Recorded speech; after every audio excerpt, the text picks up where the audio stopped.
खुश होती है और उसे बताती है कि जब मैं छोटी थी तो मेरा कोई दोस्त नहीं था, क्योंकि मैं दो पूंछ के साथ पैदा हुई, इसीलिए मेरे गांव के सभी लोग मुझे अजीब समझते थे। लेकिन फिर मैंने गैलेक्सी के सबसे फास्टेस्ट क्रिएचर यानी कि तुम्हें देखा, जो भी सबसे अलग और महान था। इसीलिए मैंने सोचा कि अजीब होने में कोई बुराई नहीं है, और मैं तुमसे इतनी इंस्पायर हुई कि मैं तुम्हारी मदद के लिए अपना गाँव छोड़कर आ गई। जिस पर सोनिक कहता है कि मुझे खुशी है कि तुम यहाँ हो। फिर वो दोनों वहीं सो जाते हैं। वही रोबोटनिक ने सोनिक को उसके मोबाइल की वजह से ट्रैक कर लिया था, जिससे उसे पता चल गया कि वो साइबेरिया में है, और वो नकल्स के साथ वहां जाने के लिए निकल जाता है। वही सुबह होते ही टेल्स और सोनिक मैप की मदद से एमल ढूंढने के लिए निकल जाते हैं। वो एक पहाड़ी पर पहुंचते हैं जहां उल्लू के आकार का एक बहुत बड़ा गेट बना हुआ था। वो अंदर जाते हैं जहाँ टेल्स को कुछ लिखा हुआ दिखाई देता है, और वो सोनिक को बताती है कि सदियों पहले एक किडना जनजाति के योद्धाओं के समूह ने 7 अराजक मणियों को मिलाकर अब तक का सबसे शक्तिशाली हथियार मास्टर एमड बनाया था, जिसे इकिडना के एक योद्धा ने हासिल कर लिया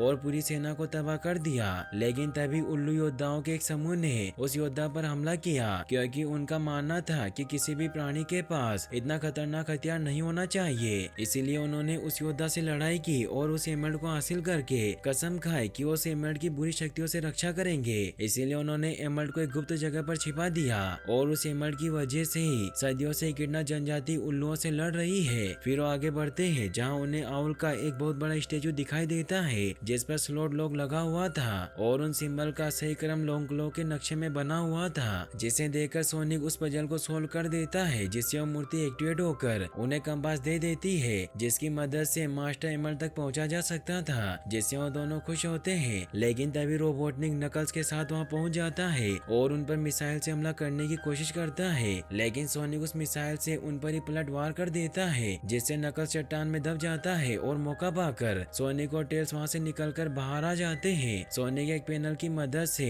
स्नोबोर्ड बनाकर वहाँ से दूर निकल जाता है, लेकिन रोबोटनिक के ड्रोन उसका पीछा करके लेजर से उस पर हमला करने लगते हैं। सोनिक स्नोबॉल की मदद से कुछ ड्रोन को खत्म कर देता है, मगर तभी बहुत सारे ड्रोन उसे घेर लेते हैं, लेकिन सोनिक अपनी सुपर स्पीड से सब कुछ स्लो करता हुआ उन ड्रोन को नष्ट कर देता है। तभी नकल्स भी उसके पीछे आ जाता है और उसे हिट करता पहाड़ से नीचे लटका देता है, जिससे सोनिक की सारी पोर्टल रिंग नीचे गिर जाती है। सोनिक ऊपर आकर नकल्स को कहता है कि तुम बहुत गुस्सेल हो और तुम्हें लोगों के जीवन को बर्बाद करने में मजा आता है। तो नकल्स उसे कहता है कि मैंने तुम्हारी वजह से सब कुछ खो दिया, और उसे बताता है कि एक दिन मेरे इकिडना कबीले ने आखिरी उल्लू योद्धा यानी कि लोंकलो को ढूंढ लिया था, ताकि हमारी रियासत एमल्ड वापस हमारे पास आ सके, और मैं भी इस जंग के लिए तैयार था। लेकिन मेरे पिता ने मुझे युद्ध में चलने के लिए मना कर दिया और कहा कि तुम्हारा वक्त जरूर आएगा, और ये मेरे पिता के कहे गए आखिरी शब्द थे, क्योंकि उस दिन मेरे परिवार में से कोई भी वापस लौटकर नहीं आया। तो सोनिक उसे कहता है कि मैंने भी उस दिन अपना सब कुछ खो दिया था, जिससे नकल्स भी उसकी बात समझने लगता है। लेकिन तभी टेल्स वहाँ आकर नकल्स पर अपने गैजेट से हमला कर देती है, जिससे नकल्स को लगता है कि सोनिक उसे अपनी बातों में फंसा रहा था, और उस पर गुस्सा होने लगता है। सोनिक उसे समझाने की कोशिश करता है, मगर उसकी बात नहीं सुनता।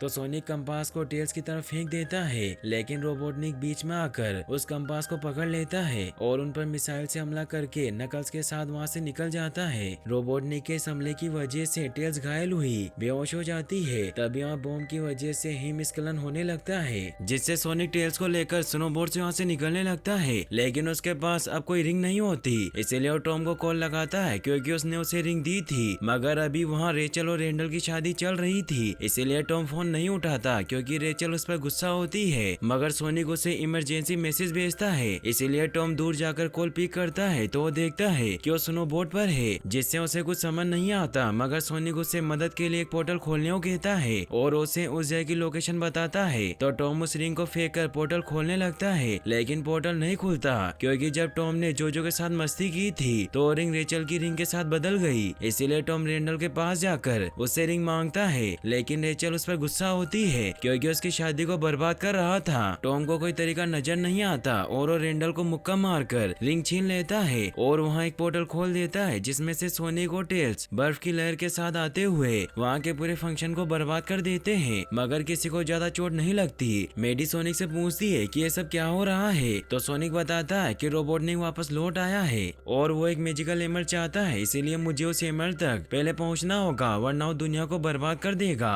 और वो टेल्स को उठाने लगता है, लेकिन तभी कोई उस पर टेजर नेट से हमला करके उसे बेहोश कर देता है। और यहाँ पता चलता है कि रेंडल की शादी एक नाटक थी, क्योंकि उसके सभी दोस्तों के पास बंदूकें थी, किसी को कुछ समझ नहीं आता। तभी कमांडर वाल्टर्स वहाँ आकर सभी को बताते हैं कि रेंडल और उसके सभी दोस्त फ्रेंडल एजेंट है और हमने शादी का नाटक इन क्रिएचर को पकड़ने के लिए किया था। इससे रेचल रेंडल पर गुस्सा होती है और एजेंट सोनिक और टेल्स को पिंजरे में बंद करके वहाँ से लेकर जाने लगते हैं, जिससे टॉम को बहुत गुस्सा आता है और वो सोनिक को छुड़वाने के लिए उन पर अटैक करने लगता है, लेकिन वो टॉम को भी पकड़ लेते हैं और कमांडर अपने ऑफिसर को हेलीकॉप्टर आने तक उन्हें होटल में बंद करने का ऑर्डर देता है। रेचल काफी कंफ्यूज हुई कमांडर से कहती है कि ये सब क्या हो रहा है, तो कमांडर उन्हें बताता है कि सैन फ्रांसिस्को में हुई घटनाओं के है और मेडी सोनिक और बाकी सभी को आजाद करवाने जाती है। वो रास्ते में आए हुए सभी गार्ड को गैजेट की मदद से बेहोश कर देती है और आगे बढ़ने लगती है। वही रेचल गुस्से में रेंडल के पास जाती है। ये देखकर कमांडर उस पर शॉट गन से अटैक करने लगता है, लेकिन रेंडल बीच में आकर उसे बचा लेता है क्योंकि वो उससे अब असलियत में प्यार करने लगा था। रेचल कमांडर पर टेल्स की गन पॉइंट कर देती है, लेकिन उसे लगता है कि वो कोई खिलौना है, तो रेचल वहाँ पड़े केक को ब्लास्ट करके उसे डरा देती है। फिर वो रेंडल से पूछती है कि क्या तुम मुझसे प्यार नहीं करते और क्या सच में ये शादी सिर्फ तुम्हारा एक दूसरे को किस कर लेते हैं। वही मेडी भी सोनिक और टॉम के पास पहुंचकर उन्हें कैसे छुड़ा लेती है। वही रोबोटनिक और नकल्स पोर्टल की मदद से एक आइलैंड पर पहुंचते हैं, जहां रोबोटनिक जब उस जगह को स्कैन करता है तो उसे कुछ पॉइंट दिखाई देता है, जिसमें जैसे ही नकल्स उस कंपास को डालता है तो वहाँ एक रहस्यमय तंत्र एक्टिवेट होकर समुद्र में एक बहुत बड़ा मंदिर प्रकट हो जाता है। सोनिक और बाकी सभी भी उस ग्रीन रोशनी को देख पा रहे थे, मगर टेल्स अभी भी बेहोश थी। सोनिक टॉम को बताता है कि रोबोटनिक एमरल्ड तक पहुंच गया होगा, जिस पर टॉम कहता है कि हमें उसे रोकने का कोई प्लान बनाना चाहिए। तो सोनिक उन्हें कहता है कि मैं फास्ट हूँ और मैं वहाँ अकेले पहुँच सकता हूँ और मैं तुम्हें मुसीबत में नहीं डाल सकता, और वो अकेले ही वहाँ जाने के लिए निकल जाता है। तभी टेल्स भी होश में आ जाती है, लेकिन उसकी हालत काफी खराब थी। सोनिक पानी में जाने से डर रहा होता है क्योंकि उसे तैरना नहीं आता था, लेकिन उसके पास और कोई रास्ता न होने की वजह से वो पानी में अपनी फुल स्पीड से निकलता है, लेकिन वो लहरों की वजह से पानी में डूब जाता है। और जब उसकी आँख खुलती है तो उसी आइलैंड पर होता है जहाँ एमरल्ड था। वही नकल्स और रोबोटनिक सभी ट्रैप से बचते हुए एमरल्ड की तरफ बढ़ रहे होते हैं, लेकिन इससे उन्हें बहुत प्रॉब्लम हो रही थी क्योंकि वहाँ हर 7 कदम के दायरे में ट्रैप्स बिछे हुए थे। इसीलिए रोबोटनिक अपने हाईटेक गैजेट की मदद से सभी ट्रैप से बचते हुए आगे बढ़ने लग जाते हैं। वही सोनिक भी एमरल्ड की तरफ बढ़ने लगता है, लेकिन वो इसके लिए अपनी फुल स्पीड में आगे बढ़ता है, जिससे वो ट्रैप से बचता जाता है। वही रोबोटनिक और नकल्स उस मंदिर में पहुंच जाते हैं जहां एमरल्ड रखा हुआ था, लेकिन वहां रोबोटनिक धोखे से नकल्स को मारने की कोशिश करता है क्योंकि उस एमरल्ड को हासिल करना चाहता था। लेकिन तभी ऊपर से सोनिक गिरता है, जिससे उसका ये प्लान बर्बाद हो जाता है। सोनिक उन्हें कहता है कि अगर तुम एमरल्ड हासिल करना चाहते हो तो तुम्हें मुझसे होकर गुजरना होगा, जिससे सोनिक और नकल्स में बहुत ही कमाल की फाइट स्टार्ट हो जाती है और वो दोनों एक दूसरे को बराबर की टक्कर दे रहे होते हैं। रोबोटनिक उनकी इस फाइट का फायदा उठाकर मास्टर एमरल्ड तक पहुंचकर उसे हासिल करने लगता है। सोनिक ये देखकर नकल्स को बताता है, जिससे नकल्स रोबोटनिक पर गुस्सा हुआ उसे कहता है कि हमारी डील हुई थी और तुम मेरे दोस्त हो, जिस पर रोबोटनिक कहता है कि मैं तो नाटक कर रहा था, और वो सुपर एमरल्ड को अपने शरीर में धारण करके वहाँ से टेलीपोर्ट हो जाता है, जिससे वो पूरी जगह नष्ट होने लगती है। नकल्स वहाँ पानी में एक पोल के नीचे दब जाता है, इसीलिए बाहर नहीं निकल पाता। तो सोनिक उसकी मदद करने जाता है और वो दोनों साथ मिलकर उस पोल को हटा देते हैं, जिससे नकल्स बाहर निकल जाता है, मगर सोनिक पानी में डूबकर बेहोश हो जाता है क्योंकि उसे तैरना नहीं आता था। ये देखकर नकल्स उसकी मदद करके उसे बाहर ले आता है। सोनिक इससे हैरान हुआ, उसे कहता है कि तुमने मेरी जान बचाई, जिस पर वो कहता है कि तुमने पहले मेरी जान बचाई थी, मगर तुमने ऐसा क्यों किया। तो सोनिक कहता है कि मैं एक हीरो हूँ और हीरो की जिम्मेदारी होती है कि वो दूसरों की जान बचाए, और ये सब मुझे मेरे परिवार ने सिखाया है। तभी वहाँ वो टेल्स को आता हुआ देखकर बहुत खुश होता है। नकल्स सोनिक को कहता है कि तुमने मुझे पहाड़ पर कहा था कि तुमने मेरे जैसे ही अपना सब कुछ खो दिया, लेकिन फिर भी तुम इतने हैप्पी और फ्री दिखते हो। तो सोनिक उसे बताता है कि मैंने अपने अकेलेपन को दूर करने के लिए फैमिली और दोस्त बनाए, और वो परिवार तुम्हें भी मिल सकता है, इसीलिए तुम्हें अकेले रहने की कोई जरूरत नहीं है। तो नकल्स भी उसकी बात समझ जाता है। वहीं ग्रीन हिल्स में हमें वेट को दिखाया जाता है, जो स्टोन की कॉफी शॉप उसे पकड़ने के लिए पहुंच जाती है, क्योंकि टॉम और मेडी कमांडर को वहाँ ले आए थे। रोबोटनिक बाहर आता है तो कमांडर उसे बताता है कि हमने तुम्हारा सब कुछ कब्जे में ले लिया और तुम्हारी फंडिंग रोक दी, इसीलिए अब तुम ड्रोन और किसी भी चीज का इस्तेमाल नहीं कर पाओगे। इससे रोबोटनिक को बहुत गुस्सा आ जाता है और वो एमएल्ड की पावर का इस्तेमाल करके सभी टैंक, गाड़ियों और मशीनों से अपना एक बहुत बड़ा जायंट रोबोट बनाने लग जाता है और वो स्टोन को भी इसमें अपने साथ ले लेता है। ये देखकर सभी काफी डर जाते हैं। तभी सोनिक, टेल्स और नकल्स भी पोर्टल की मदद से वहाँ पहुंच जाते हैं। रोबोटनिक उन्हें देखकर बहुत गुस्सा होता है और उन पर मिसाइल लॉन्च कर देता है, जिससे नकल्स नीचे कूद जाता है और सोनिक और टेल्स उन मिसाइल से बचने लगते हैं। लेकिन तभी एक मिसाइल सोनिक को लगने की वजह से वो दूर चला जाता है। लेकिन नकल्स और टेल्स मिलकर रोबोटनिक पर हमला करने लगते हैं, मगर रोबोटनिक डांस करते हुए उनसे फाइट कर रहा था। वो टेल्स के प्लेन को भी तोड़ देता है। सोनिक रोबोटनिक की मिसाइल से वापस उस पर ही हमला कर देता है, लेकिन इससे भी रोबोटनिक पर कुछ असर नहीं होता, जिससे टेल्स, सोनिक और नकल्स परेशान होते हैं। सोनिक उन दोनों को कहता है कि हम इतने मजबूत नहीं कि हम रोबोटनिक को हरा सके,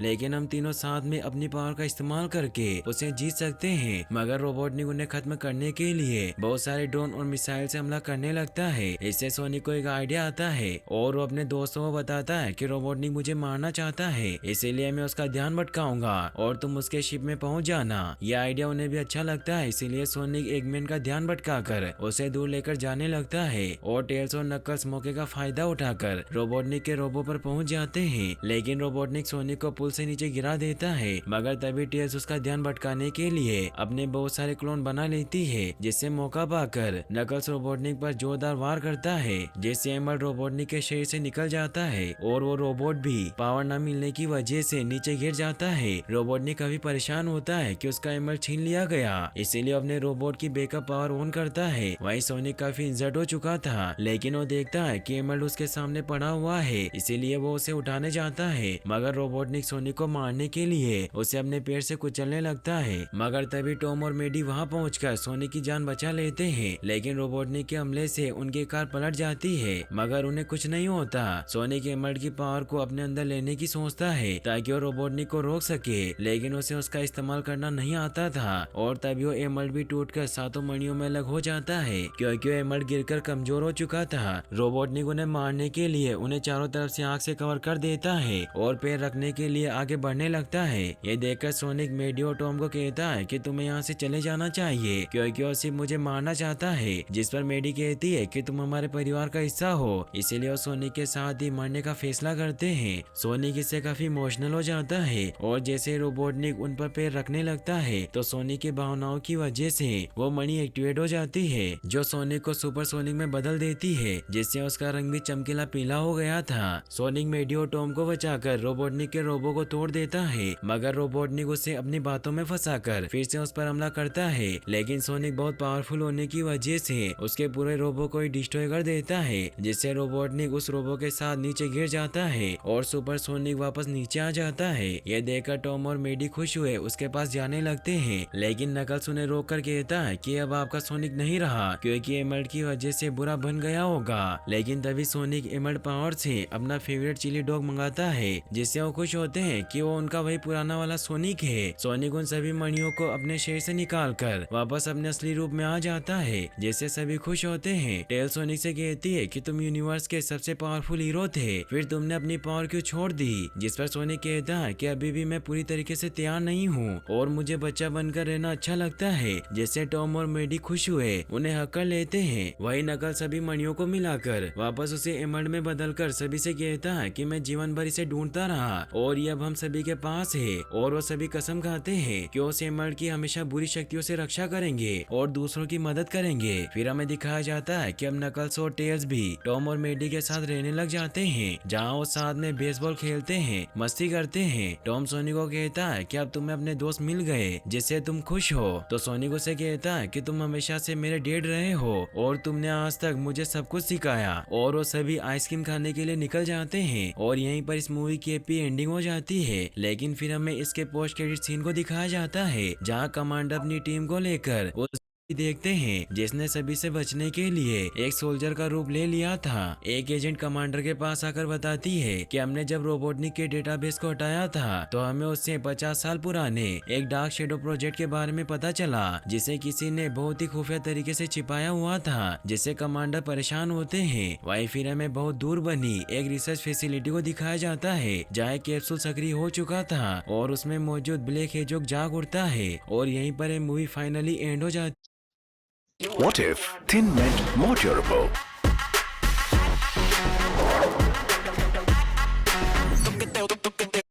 इस कहानी की शुरुआत में हमें सोनिक को दिखाया जाता है जो सुपर स्पीड में रन कर रहा था क्योंकि रोबोटनिक उसके जाती है पर इकिडना उन पर तीरों से हमला करते सीन दिखाया जाता है जहां टॉम नाम के है और उनकी हर एक एक्टिविटी बहुत ही एडवांस ड्रोन्स निकालकर उनको हर डायरेक्शन में भेज देता है। ड्रोन फॉरेस्ट में गया था, इसीलिए टॉम और सोनिक का से शुक्रिया। गाइस, आज आपकी डिमांड पर मैं सोनिक 3 मूवी को एक्सप्लेन करने जा रहा हूं। उम्मीद करता हूं कि आपको ये वीडियो पसंद आएगी और आप इस वीडियो का 10 के लाइक गेम जल्दी पूरा कर देंगे। इस कहानी की शुरुआत में हमें जापान के प्रिजन आइलैंड पर बनी हुई गार्डियन यूनिट्स ऑफ नेशन की प्रिजन फैसिलिटी को दिखाया जाता है जहाँ शेडो को कैद करके रखा हुआ था और वो पिछले 50 सालों से गहरी नींद में सोया हुआ था।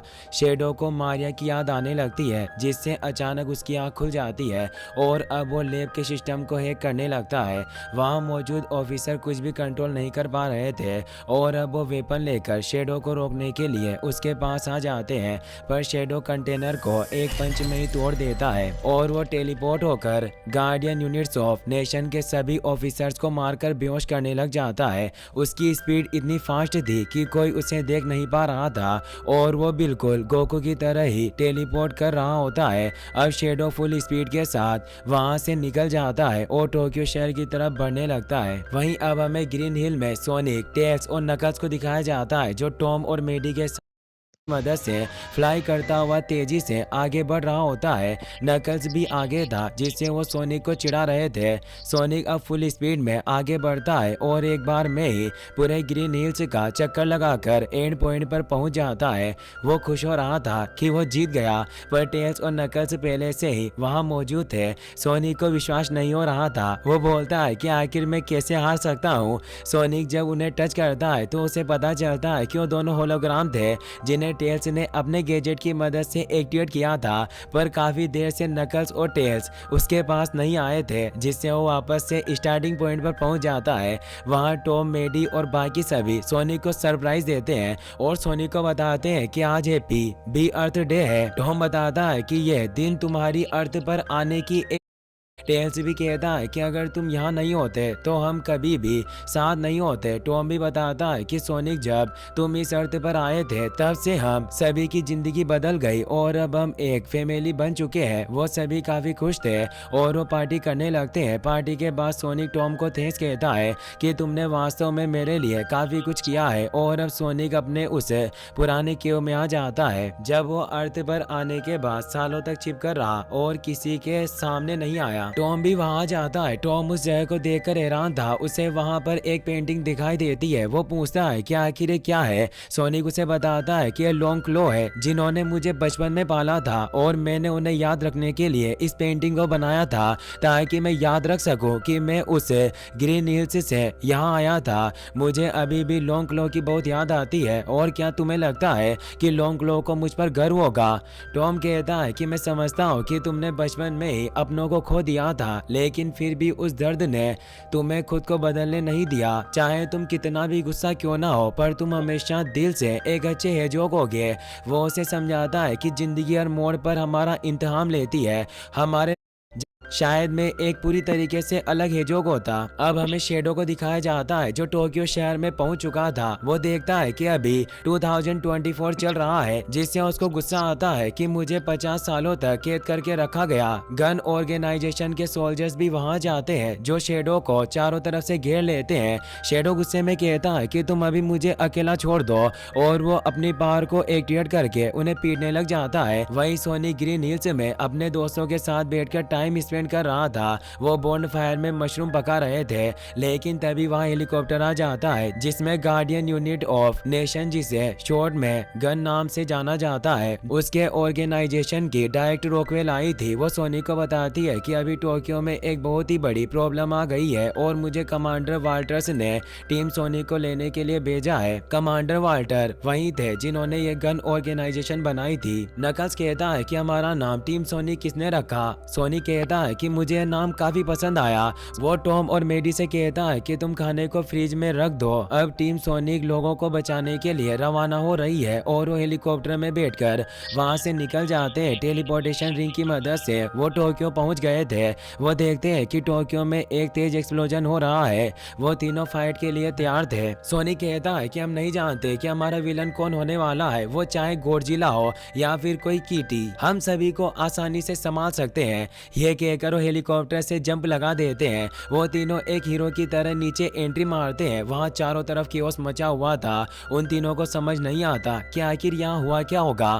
तभी उनके ऊपर कोई कार से अटैक करता है। नकल्स उसे रोककर सभी को बचा लेता है। शेडो अब उन सभी के सामने आ जाता है। वो तीनों उसे देखकर हैरान होते हैं। टेल्स कहती है कि सोनिक है, बिल्कुल तुम्हारी तरह है। सोनिक कहता है कि तुम कौन हो और मेरी तरह क्यों हो। शेडो बोलता है कि तुम मेरा टाइम बर्बाद मत करो और यहाँ से चले जाओ, इससे पहले कि मैं तुम्हें चोट पहुँचाऊँ। सोनिक उसे कहता है कि हम तुमसे फाइट नहीं करना चाहते, हमें आराम से बैठकर बात करनी चाहिए। शेडो बताता है कि तुम गार्डियन यूनिट्स ऑफ नेशन के हेलीकॉप्टर से आए हो, इसीलिए मुझे तुमसे कोई बात नहीं करनी। नकल्स को गुस्सा आता है और उसे एक पंच मारने जाता है, पर शेडो काफी फास्ट टेलीपोर्ट होकर उसके आगे आ जाता है। वो काफी पावरफुल भी था, जिससे वो नकल्स का हाथ मरोड़ देता है और उसे बुरी तरीके से पीटने लगता है। सोनिक और टेल्स उसे संभालते हैं। वो तीनों वापस से लड़ने के लिए तैयार हो जाते हैं। नकल्स कहता है कि ये सोनिक से भी ज्यादा पावरफुल है। सोनिक कहता है कि हमें मिलकर इसे हराना होगा, पर अब शेडो टेलीपोर्ट होकर अचानक उसके पीछे आ जाता है और उन्हें पीटने लगता है। वो सोनिक को पकड़कर ऊपर ले आता है और पीट कर नीचे गिरा देता है। शेडो कहता है कि तुम सभी कमजोर हो और वो अपनी बाइक लेकर वहां से निकलने लगता है और उन्हें वार्निंग देता है, मेरा पीछा करने की कोशिश मत करना। पर सोनिक फुल स्पीड में उसके पीछे जाता है। वो उसके पास पहुंच जाता है और उससे बात करने की कोशिश करता है। शेडो उस पर फायरिंग करने लगता है, पर सोनिक उसके अटैक से बच रहा था। सोनिक उसकी बाइक पकड़ लेता है, पर शेडो उसे टेलीपोर्ट करके आसमान में ले आता है और वो एक बिल्डिंग के ऊपर रन करने लगता है। सोनिक ऊपर गिर जाता है, पर शेडो अपनी बाइक से लगातार आसमान की तरफ बढ़ रहा था और अब वो तेजी से नीचे आता है। सोनिक भी अपनी फुल एनर्जी से उसे पंच मारने लगता है। उन दोनों का यह अटैक इतना पावरफुल था कि पूरे टोक्यो की लाइट चली गई थी। सोनिक की जब आंख खुलती है तो शेडो वहां नहीं होता और सोनिक हथकड़ियों से बंधा हुआ था। टेल्स नकल्स को लेकर वहां जाता है और वो सोनिक के हथकड़ियों को खोल देता है और उसे कहता है कि तुम्हें अकेले एक्शन नहीं लेना चाहिए, हम तीनों एक टीम है। फिर वो तीनों आगे का प्लान बनाने के लिए ये तो चैन से सपनों में खोया है, कहीं खांसी इसकी नींद खराब न कर दे।